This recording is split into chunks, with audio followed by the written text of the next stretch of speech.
Okay, with the two directors of The Capsule, a film from Poland. It's 20 minutes long. It's got a nice twist ending. It's just two actors in a capsule, but it's so effective. It's such a it takes us on a roller coaster ride of what life's life's about and the human emotion and what are you gonna how are you gonna act before you die and without giving away the twist.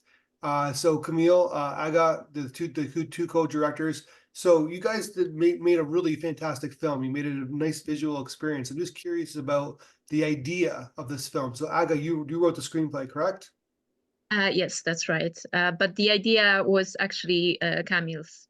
Oh, great. So Camille, so you so when did you kind of come up with this kind of idea for this film about two astronauts, I guess, in a capsule?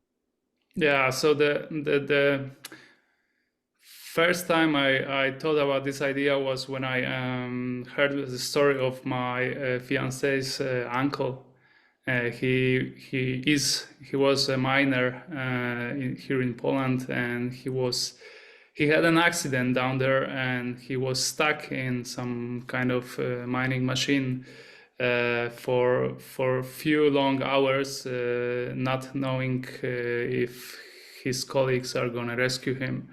So then afterwards, I was thinking about the story, and I was like, shoot, it must be really, powerful in your head to just sit there and wait, mostly probably for your death, and not knowing how it would resolve it, if they would come to rescue you or if you would just die in few hours because of lack of the air. And then the idea evolved because of my love for sci-fi genre.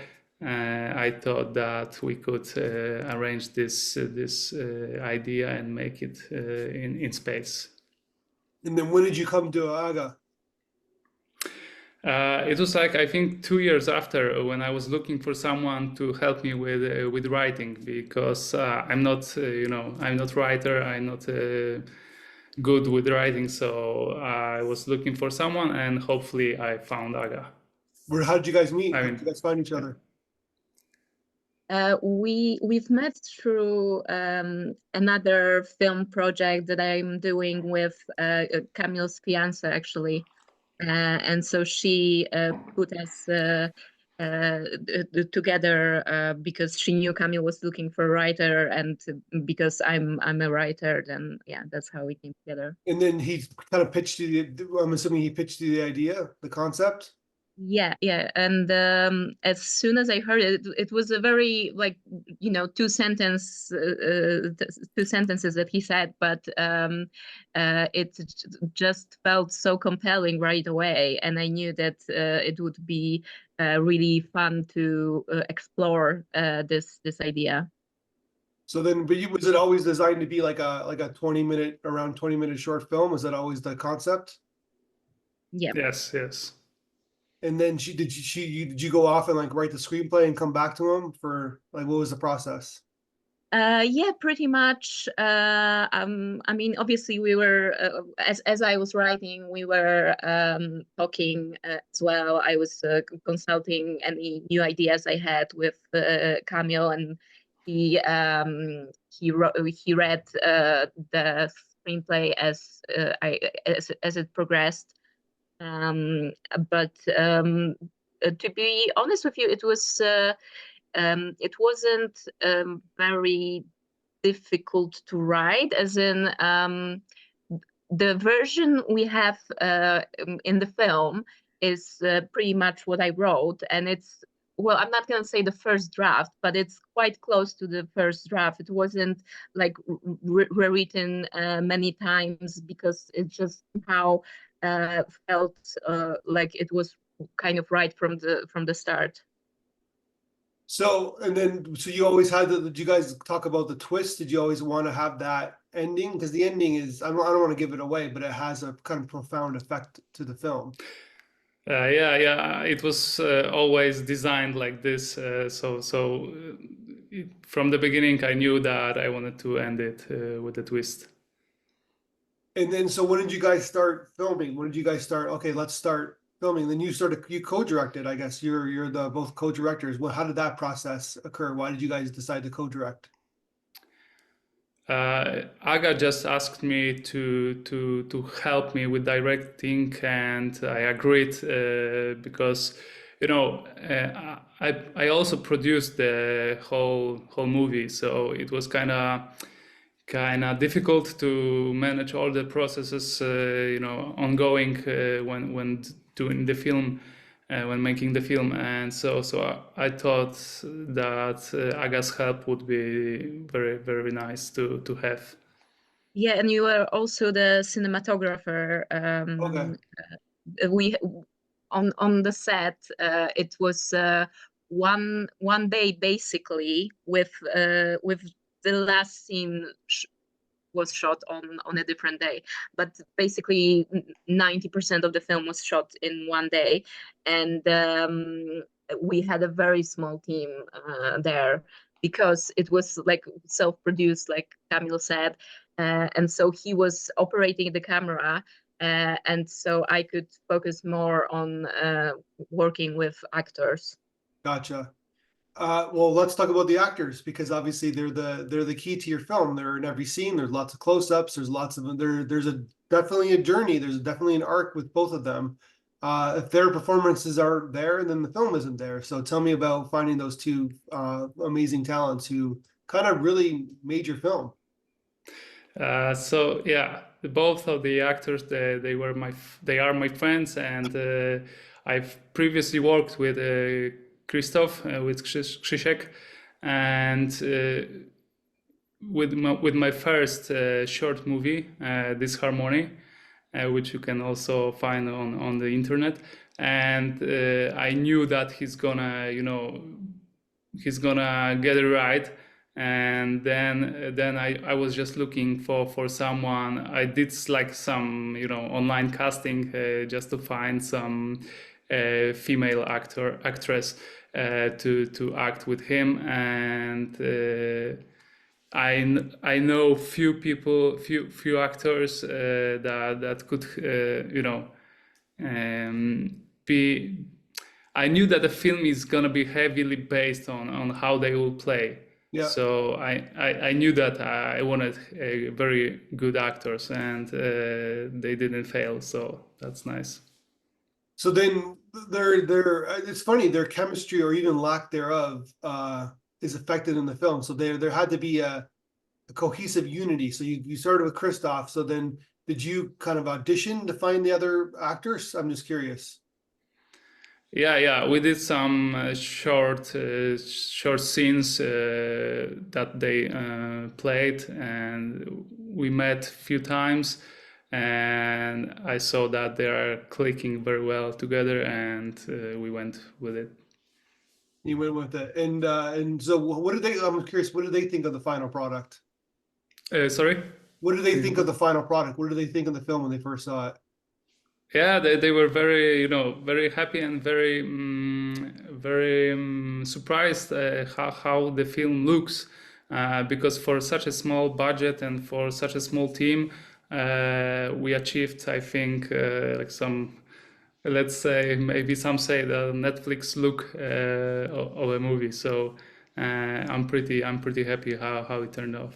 Yeah, it's a nice look. So Todd, I'm curious what you because it's a visual, it's a cinematic experience. It's like two people, like I said, in a capsule, but you made it very visual. Great idea with the chairs, kind of being able to move the chairs around, kind of giving it a different feel and look.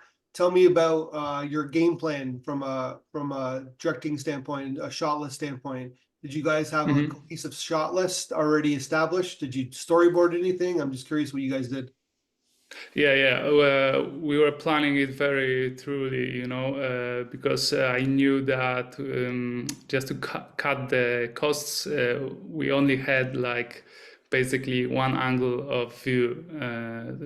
Like the camera, most of the times was the front of the ship, front of the capsule, and we just saw what's behind the actors. What's behind the astronauts. So I knew we had to, play with the angles of with the chairs, with the setting, just to make it more interesting, you know. So we were walking through the script, and we were, you know, trying to find some moments that we can, you know, play on both with emotions and with setting of the chairs. Because and at the same time, it's like there's sometimes the camera is really steady, sometimes it's a little bit like I'm sure that was done on purpose, I guess, right? Yeah, I'm glad you noticed. That's very nice. Yeah, that It's more was his all scene. It's more when you're cueing on him, and then when there's some steady scenes of her, right, where like the camera is very like it subconsciously it's showing that she's got this in a sense, right? Yeah, exactly.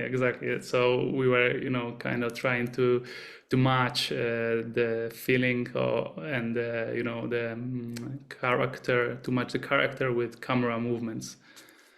Yeah, exactly. And then in a way, she like you there's always her presence when in his frame, if that makes sense, but not for her. Like you give her like one shots all alone. I don't know if that's I'm assuming that's conscious as well. Yeah. That was planned. Yeah. So he's always feeding off of her energy in a sense. Yeah, that's true. And yeah, because I guess it's really in a way he's the one who's going through the most turmoil, I guess, right?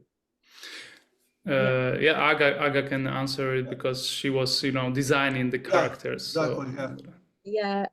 So Kamil, when he came to me with the idea, it wasn't like I said, it was literally 2 sentences. He didn't have any specific ideas about the characters, so I built the characters, and I knew from the start that it would be the most interesting to have them, you know, as different as possible, so they would clash in a way. So I knew that that I wanted to make one of them quite steady, and the other reacting very emotionally. And what I was thinking as I was writing the script was there's this idea of 5 stages of grief, which is, you know, anger, denial, depression, bargaining, and acceptance. Not necessarily in that order, but I had this in my mind as I was writing for him, because basically the 5 stages of grief, it's not the grief as it was as the idea was constructed by the scientists. It wasn't so much a grief of someone who lost someone close to them, so someone grieving a death of a loved one, but rather a grief of someone who knows they're gonna die. Yeah. So that's what it was developed for people, you know, with terminal cancer, for example. And so I figured this is kind of the same, except in this very polarized and in this polarized way, where it's within basically minutes, they both have to deal with the fact they're about to die. Yeah, exactly. And well, there's also the factor of them, they're doing it for their country, I guess. It's like their job as an astronaut, and they're young, right? They got their whole life ahead of them. Yeah. So they went on a mission. The mission failed, and you know, you're kind of stuck. You don't know. You know, you were expecting for it to go, you know, differently.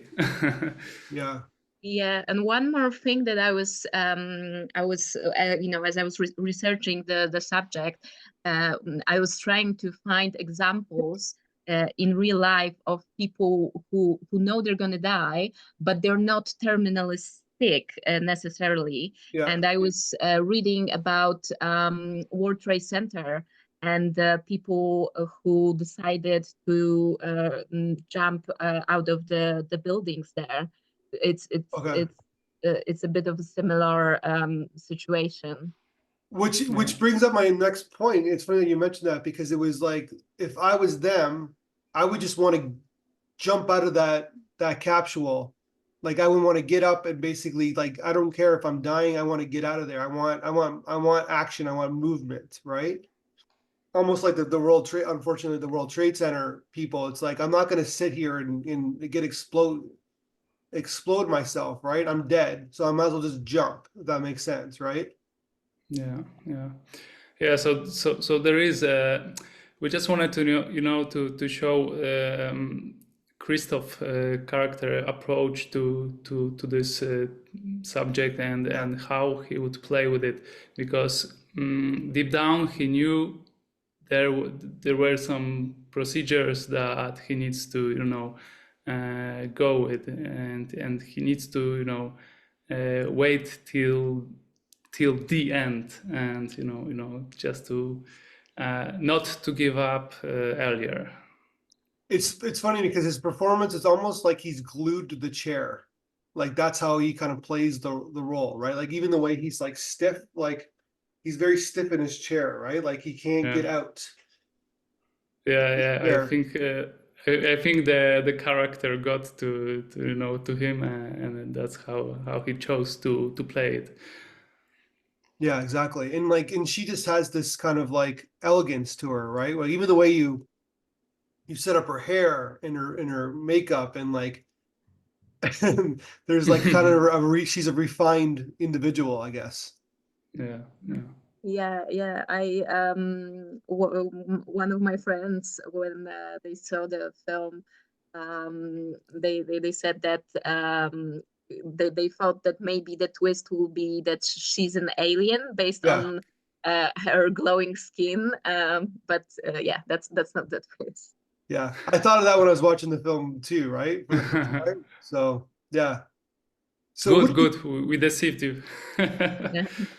It was interesting because we were grabbing the audience feedback video, and people had different interpretations and different opinions. What did you guys think about what the audience from our festival had to say about your film? Oh, it was very, very nice to hear. It was very nice to hear different approaches, different ideas that came to their minds, and it's amazing that we can hear the reviews of people that are on a different side of the globe, on the opposite side of the globe even, and that's really amazing in these times. Yeah, and for me at least, that was basically the first film I made. So to be able to hear audiences' reactions that are not just my family and friends, but they still find the film moving. It's absolutely amazing. Let's talk about the post-production, because it's like you got a really nice sound design. Tell me about doing the sound design in post. Oh yeah, so all the SFX I did myself, but the music composition was done by Frederick Lutinsky, and he's really, I think he's emerging star. I can say it's a very amazing sound design. Yeah, go ahead. Yeah. He worked with me on the movie, and now he's doing some bigger and bigger projects, and he's developing really quickly. So I'm very proud of him, and I'm proud that he could help with our movie. He's very young, and he's just beginning his career, and I am really glad how it turned in the movie. So it's all his work, let's say. But you edited the film yourself? Is that what you edited the film too? Yeah, I did the editing, and I also did the visual effects. So it was really, you know, lots of work because almost every shot needed some attention. You know, every shot needed to compose the cosmos in the background for exchange for the green screen. You know, so it was lots of work, and you know, even designing the cosmos that is gonna be out there was kind of difficult, but I'm glad that it went. Yeah, well, I guess it's because you said in the blog interview, it's like this is a passion project. There was like no money, so you're doing multiple kind of roles, I guess, right? Yeah, that's. Yeah, it's. I just wanted to mention that what's also very impressive is that Kamil not only did the cinematography and the post-production basically by himself, but he also built the capsule himself. Oh, you did? Okay. Yeah. So I did with the help of my father, who has like some you know, construction firm, but he just helped me with, you know, setting up the walls, and the rest was on me. So, you know, I tried to design it so it looks nice, but it doesn't need lots of budget and work.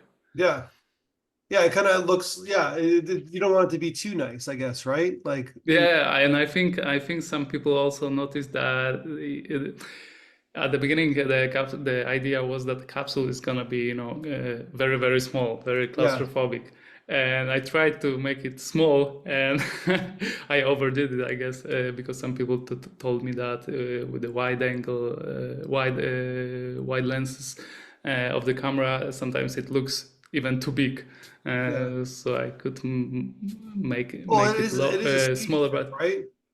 So yeah, but you know, we don't know for how many people it was designed, so basically it's fine. The ceiling is the best art direction of the film. The way you did the ceiling, it's amazing. Yeah, I just wanted to focus on the ceiling because I knew that I didn't want to, you know, to film the floor. So I just had to, you know, find best angles that I can play with. So a bit of the sides and the ceiling. So that's, you know, mostly how I could differentiate the shots. But it shows the claustrophobia as well, right? Like it's like you see the walls caving in on them literally, right? So yeah. So metaphorically, that's the best choice. Okay, so you built it. Where was it actually shot? Like where did in the backyard or something, or? No, actually, it's funny because I just had an access for some office spaces. You know, it's just basically one room, that gotcha. I could adapt. Yeah. Well, amazing. So I heard, according to the blog, you're in film. You're learning to be a director, but you already are a director. Yes, well, I have just started film school, but I just want to, you know, get better and make more films. Yeah, and then then Camille, I guess you want to get into features, I guess, right? Yeah.